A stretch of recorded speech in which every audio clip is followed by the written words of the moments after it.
Hello, this is Storyteller Mitch with some more Nightwalker. The telephone placed advantageously behind the chrome register in Irene's rang presently. Joyce put down the fingernail set and reached for the phone easily. It had been a slow morning. Not too many appointments. Good afternoon, she said brightly. Irene's beauty shop. It's me, a deep male voice answered. Oh, listen carefully, the voice went on. I'm changing the plan. I think she'll be coming back soon. So here's what I want you to do. Joyce listened avidly. Her pretty face was guarded. She kept a wary eye on the front door of the shop. Hilda and the rest of the girls were all busy with their various duties and assignments. Yes, I understand, Joyce said loudly when the male voice was done. I'll take care of it. She hung up thoughtfully, a frown creasing her pretty face. Oh, the little blonde girl is into something. Barry Moreland brought the car to a smooth stop in front of the Irene's. He kept the motor running and patted Irene on the knee. She smiled back at him, feeling better than she had in a long time. If you didn't believe me, Barry, I think I'd have gone out of my mind. Now don't worry, no more of that. I'm sure we're on the right track. You're a good man, Barry Moreland. He looked embarrassed. I'll be in touch with you as soon as I have anything to report. Yes. He smiled at her, reached over and batted the side of the open door.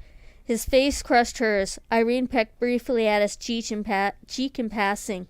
When she stood on the sidewalk, he saluted her with a soft wave of his hand. Irene sighed happily and watched the back of his handsome head as he drove off. Nearly humming now, she turned and went into the shop. The place was bright and joyous. Hilda was working on a customer. Joyce was handing a mirror to a facial and making bright remarks. Irene nodded hello to them both and moved on to the alcove. Maybe I can find a few wrinkles before you get back, the facial was saying. The rest was a blur of dryers humming and women talking. Irene pushed it all out of her mind. She was too wrapped up in the possibilities of the dream, the reality. And Barry Moreland. In the alcove before the vanity mirrors, she was touching up her own face when the reflected image of Joyce appeared. Hi, Mrs. Trent. Everything all right? What about you? I'm fine, Joyce nodded. I wanted to tell you there was a phone call for you while you were gone. Who was it? Some man. Joyce had come into the room. She looked grim and fresh as ever in her white uniform. Trim and fresh, sorry. Irene was puzzled now and vaguely alarmed. Didn't he leave his name? No, just a message. Maybe I heard it wrong. It didn't make any sense to me. What was it? Irene steeled herself. He just said to wish you pleasant dreams. Irene sat down in the chair before the vanity. All of her blood had frozen, stopped. A cold, icy chill had suddenly settled over her body. She felt like some helpless sparrow caught in a locked cage with a large, hungry cat. The sensation was enervating. She was drained. All of the elation she had felt for the preceding hour when she had found a believer in Barry Moreland had fled off into the nothingness. Into darkness, and more darkness. Mrs. Trent, are you okay? I'm fine, Joyce. You go back to your customer. I'll be all right. Did you understand the message? Yes, I understood the message. See you later, Joyce. Right. Okay, I guess she wasn't in on it. When little Miss Brightface had gone, Irene dragged herself warily to the daybed and slumped headlong. She buried her face in a soft pillow and tried to blot out the pounding confusion. It didn't make sense. None of it did. Was Howard really dead? Did she really dream things? And above all, who in all this wide world was trying to drive her crazy? Trying to kill her? She shuddered, clasping the coverlet of the daybed for protection and warmth. Dear God, she hoped Barry Moreland would find some answers for her. This uncertainty was awful. The waiting and not knowing would drive her out of her mind. The tiny clock ticked loudly. She kept her eyes closed and tried to light up the darkness. Good God, what if she dreamed again? Okay, next quote-unquote chapter. Daymare. All we know is when we dream, we wander into another world, a world that can be strange and terrifying. Beware, for now you are in the world of dreams, where anything could happen. There was no reason for the sound yet Barry Moreland heard it, a far-off, distant, weirdly faint rhythm. Tap, tap, tap. Like a tapping of the cane, a blind man's cane. Barry Moreland got a hold of himself, applied his legal training to the matter at hand. He had already committed himself to the entry into a dead man's house, legally, properly, with a key. As the dead man's lawyer, he had every right to investigate the Trent house. He had no right to be superstitious, frightened fool. Grimly, he closed the front door behind him and moved into the deep gloom of the hallway. The army of silent clocks guided his passage, their hands still rooted at 12:15, the time of the end of the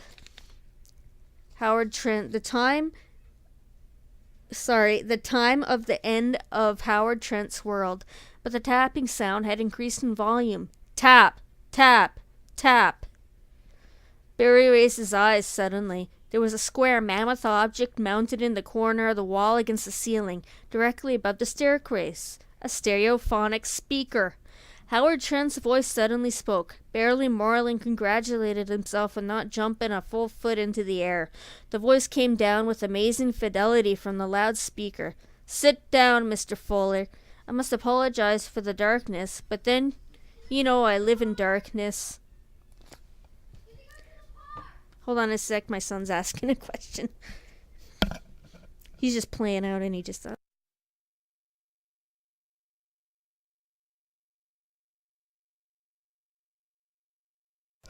I'm back. My kid just wanted to go to the park. He's old enough to go.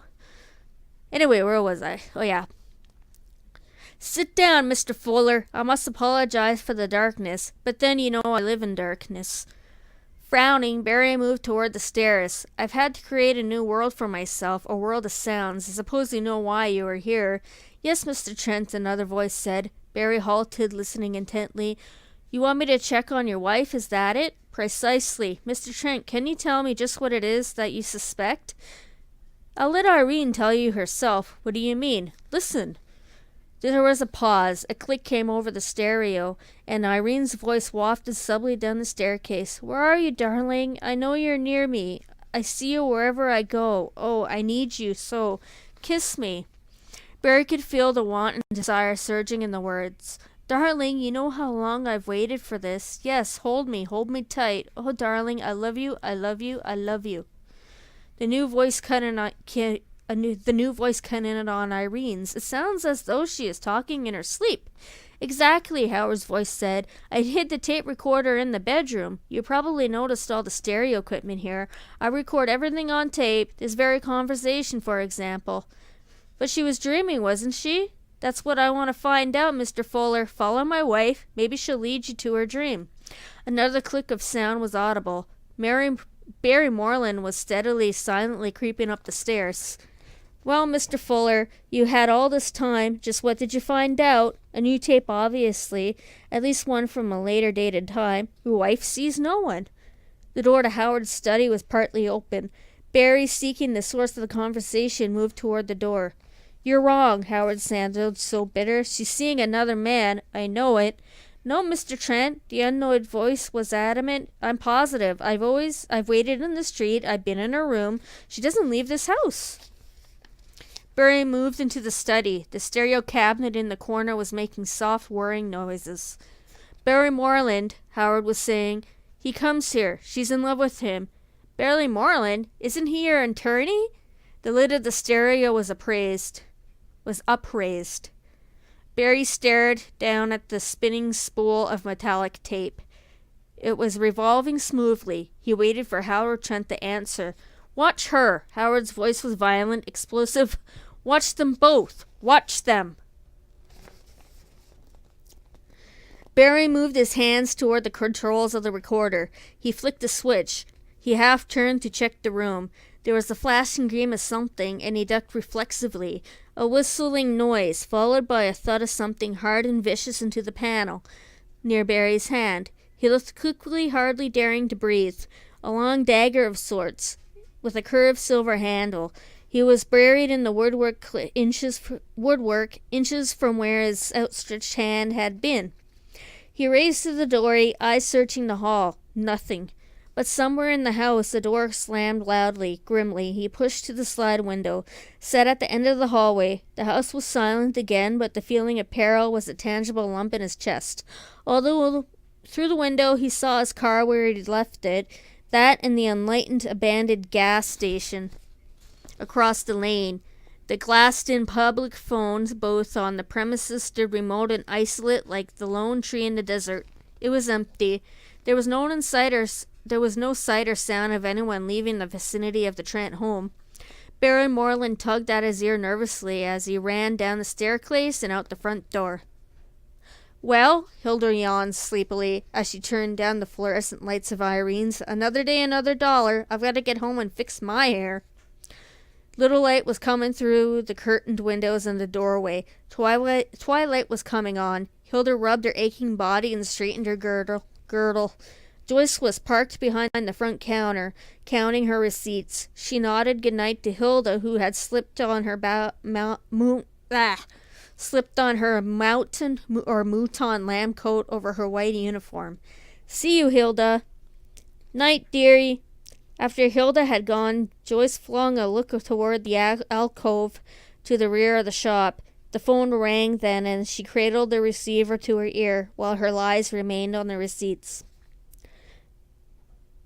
Good evening, Irene's beauty shop. I'd like to speak to Mrs. Trent, please, Barry Moreland's voice crackled. It's important. Joyce frowned. She slid a hand over the mouthpiece, cupping her voice. I'm sorry, she's not here now. Okay, she probably isn't on it. Do you expect her soon? Look, will you please tell her Barry Moreland called? He sounded impatient. I'll call her back in a little while. He hung up. Joyce lowered the phone and frowned, her eyebrows knit together in concentration. She tried to think. Joyce?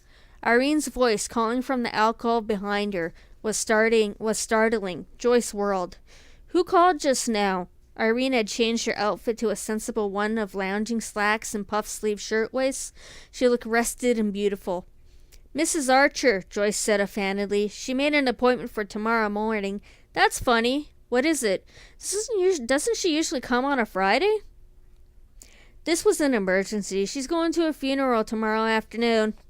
Joyce had come from her cash register.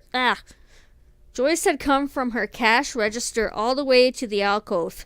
Up close, Miss Trent didn't look so well rested.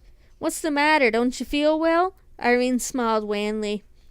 Let's not talk about funerals. I'm sorry, Mrs. Trent. I didn't mean to upset you.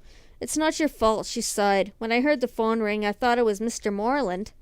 She started to say more, surrendering to the fear that she had been building all afternoon long. But she decided against it. Instead, she patted Joyce affectionately on the arm. Well, it's getting late. You better run along now. I'd feel better if I stayed, Joyce said quietly. Irene glanced at her, too weak to really protest. But that's not necessary. I'll be all right. Joyce shook her head with the determination of the very young. Really, it's no bother. I don't want to leave you here alone. Irene's smile was genuine. What a belief. She didn't want to be alone. Not tonight. That's very kind of you. Joyce. Forget it, Mrs. Trent. I've got some things in the back. If you don't mind, I could fix something for a snack. Just the two of us. Of course. Joyce started to turn, moving away. Irene felt a stab of apprehension. Where are you going? Joyce pulled a key from her uniform, twirling a single silver one. She laughed. I think it's time to lock the door. The padlock on the Howard Trent's laboratory door yielded a key in reverse. The steel door pushed inward, and the dream walked through it.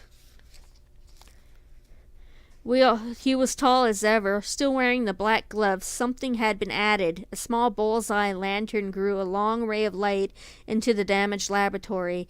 The dream slow-walked to one of the tables along the wall and set the lantern down. The dream found the recorder sitting there, and his gloved hands worked the necessary knobs and dials. The dream waited. Mendelssohn's Wedding March throbbed in the vast laboratory. The dream crouched over to the set, frowning. His handsome face looked angry. The spools revolved, and his wedding to Irene Trent began all over again, as if it were happening then and there. The dream left the table and moved to the debris piled in the room. He probed and looked with one shining shoe tip. There was a blanket thrown over a mass of huddled objects on the floor, surrounded by the charred timbers and wreckage of the room.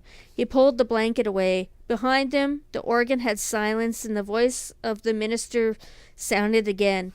Dearly beloved, we are gathered here to unite this man and this woman in the bonds of holy matrimony. The dream had straightened, holding the wax dummy of a man in a clerical collar and dark suit. Sightless eyes stared like two marbles of glass. This is a solemn moment. 4 stiff plastic bodies lay huddled together on the floor. A miniature wax museum of simulated life. The dream carried the minister to the enormous gaping hole in the laboratory floor. A moment in which 2 lives become one. The minister's limp legs dragged grotesquely across the floor. The dream held the minister up to him, staring into glass eyes. There's nothing more precious, my friends, nothing more glorious than life. The dream chuckled ghoulishly and twisted the head of the dummy minister off his shoulders. Sawdust spilled. Plastic snapped. The dream dropped the head down into the deep hole. The vaulted chamber's sound of the minister's voice echoed on. We must all cherish this gift of life. The dream quickly returned to the 3 remaining dummies. He began to dismember them rapidly, twisting off the hands, arms, and legs. He flipped them expertly into the deep pit in the laboratory floor. They thudded hollowingly in heavy crash sounds.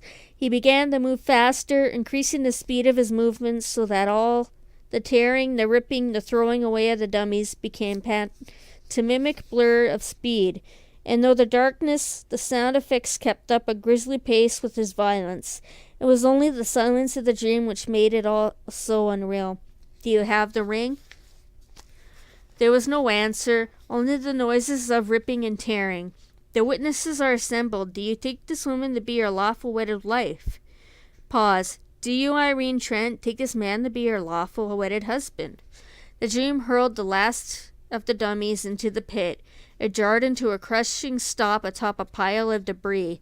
I now pronounce you man and wife. The organ music rose on its greedy crescendo again. The dream returned to the recorder and moved the tapes from the spools. With great strength, he tore the tapes repeatedly until there was nothing but a mass of shredded streamers in his gloved fingers.